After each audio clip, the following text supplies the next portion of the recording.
Russian waiter Alexander doesn't need eyes in the back of his head because he has the peculiar ability to turn his neck through a complete 180 degrees.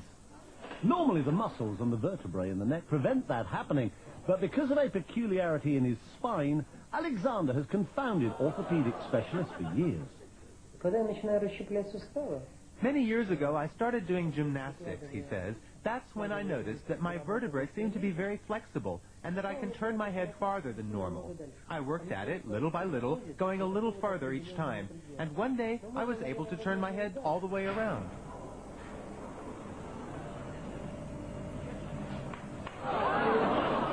Despite the somewhat unsettling crunching of bones, Alexander claims to feel no pain, which is more than can be said for the people sitting behind him on a bus.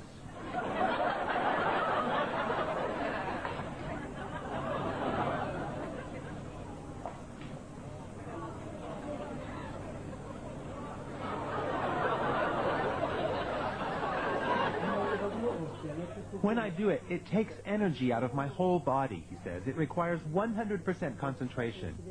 This may sound silly, I know, but in that moment, I don't feel like myself. It's as if I were another person whose body is filled with some kind of energy. I've been a radiologist for more than 30 years, he says, but I've never seen anything like it. Alexander is extremely flexible, no doubt about it. However, I suspect that it's a congenital ability. It's not something anyone could learn or train for. On the contrary, if someone else were to try it, they would surely break their neck. For me, it's absolutely normal and doesn't hurt at all. The fact that he can turn other people's heads as well, although obviously not as far, has encouraged Alexander to take his peculiar skill on a concert tour.